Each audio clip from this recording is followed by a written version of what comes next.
Hello, welcome to Brockwell Lane. This is a new layout which I've just built on the shelf underneath the 009 layout.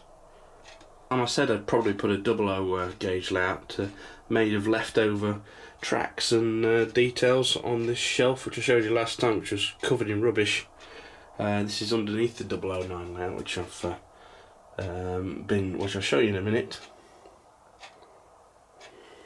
Some of you will probably remember this old Metcalf wall which I had on the old layout, but I saved it. I didn't really like how I'd used it on the previous layout, but I decided to put this down on this bit of shelf, just messing around over Christmas, see how it looked. And I was quite happy with how it turned out, really. Put some tracks down, which were old Brockwell Lane tracks, into sort of a run round loop and a couple of sidings, and it seems to work quite well. I need to extend that a little bit. I've ordered another packet of these, which I'll weather down to match and probably continue down there. Just a simple end-to-end layout, about 7 foot long, a couple of sidings, run round loop, well 4 sidings in total. Artist card for the background there. It only took me a couple hours to do, really, on a bit of a whim, but it all works well. That's my new Duchess, which I got at Christmas, by the way. Sir William A. Stanier FRS, which I've added a yellow stripe to. So it just enables me to run a few 00 engines up and down. This Class 40, which is one of the old design Class 40s from Bachmann, which seems to be fine on this layout as well. I picked it up at swap meet recently for about £60. But I'm quite happy with that. I said these retaining walls are from Metcalf, they're the card kits. I've weathered them down quite a bit because they were really light grey colour. Just washed them with a turpy brown solution. It seems to come out alright. I had done that on the previous layout anyway. So it pays not to throw things out, because I think that looks quite nice on there. It's more effective than the way I used to use them, which is more to the front of the layout. Against the back seam, they look really good there, I think. I've left a bit of a gap. Get my hand down there, I could put some sort of back seam, top of houses or something like that. So it's going to be a bit of an inner city, industrial type layout. I've not gone with the underlay this time. I'm going to have got ballast in it, with a bit more scale appearance. But all the track is the old Code 75 from Pico Flexi Track. Which was sort of painted and a bit shabby, but I was quite surprised it works quite well. So it's actually cost me nothing to do this, and this shelf's been bare for quite a long time anyway. It did have the old 009 on at one time, which never really took off in this location. So I'm really pleased to get this actually used for something. And I better show you what I've been doing at the 009 as well. 009 is now the main layout, and I showed you this engine last time. It's recently had a coat of paint. I've painted it green now from the Great Western livery as it was before. I've also done a bit of ballasting around the tracks with the black calcium sand, which I've shown you before, which is meant for reptiles but looks quite effective as black ballast.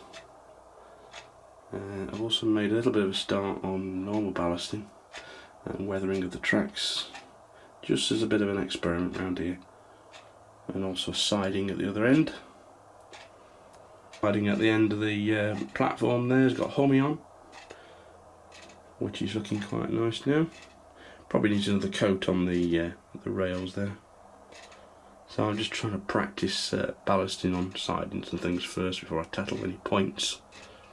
Quite pleased with the way this level crossings come along. I've got these ratio farm gate crossing gates, plastic gates, which I put some spring side lamps on, which are from Great Western, one of my Great Western collection, as you might remember.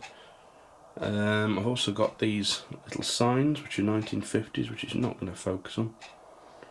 They're just plastic off eBay. There's a number of those around. A few stone walls gone up as well in strategic places. That's a new one there, I think. and in that corner I've just made a raised platform, which I'll probably put some, well, I haven't decided yet, probably a conveyor belt across to one side. That wall there is just Metcalf sheeting, which needs weathering and grass adding to various areas, make it look a bit more overgrown, but that fills that corner. To filling some of the wagons with some ballast, so there's 4 of those now filled and 4 left empty. Also a grass lid been put on top of the tunnel there, with the grass sheeting, which just tidies that off a bit better. On the Austrian side, I've kind of basically finished that engine shed, which I showed you last time. It was an N-gauge one, a Volma kit, which I've converted and raised and extended to fit these 009 diesels and electrics. That looks okay, I think. Needs weathering and really need to get to work on this side scenically. But otherwise it's basically the same as it was, I think. I put a couple of British buildings down there just to see how they looked, but they're not going to stay there. They might go down to the bottom level actually.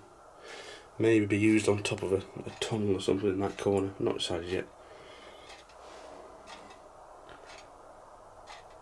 To this 00 leftovers layout, you might also recognise this little bridge, which had been used previously. I've actually cut it in half, so it's only a single track, but left the girder sections in. Just place that above there. And on top of there's a Ginty, which isn't actually a Bachmann Ginty. It's one of those magazine locos, you know, the plastic, sort of a cheap plastic copy of a Bachmann engine. It doesn't move, but I decided to weather that and number it and use it as a static model. Looks pretty good.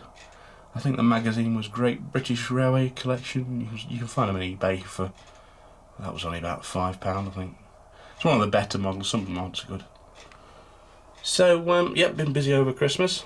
I'll show you my Duchess again. So that was a very welcome present. And I'm glad to say I've now built a bit of a shunting layout to run it on. And it doesn't look too out of place there. Actually resprayed all the track work in a brown colour, roughly, covering up the some of the blades on the points. Make sure that doesn't get into there. Clean the rail tops, and it just weathers it all down a little bit and matches it in, because a lot of the old track work was partly painted and had been lifted up from the previous layout, of course. So really, the beginning of 2019 is going quite well for me. I squeezed quite a lot of fun and layouts into this very small bedroom, really. As I've said before, it's only the size of a single bed. You probably get a single bed over there, and some sort of a bench or something there, and a telly maybe, so it's only a very small room. But it just shows you what you can do when you convert it into a model railway room. So please stay tuned to my channel in the future. Happy New Year. There'll be a lot to come to look forward to over this year, particularly some of the announcements from Bachmann and Hornby, which are coming in within the next week, I think. So keep your eyes peeled for that. I'll see you next time. Should be a lot to do next time. So as I said before, Happy New Year. Thank you for watching. Please subscribe, and I'll see you next time. Thank you. Bye bye.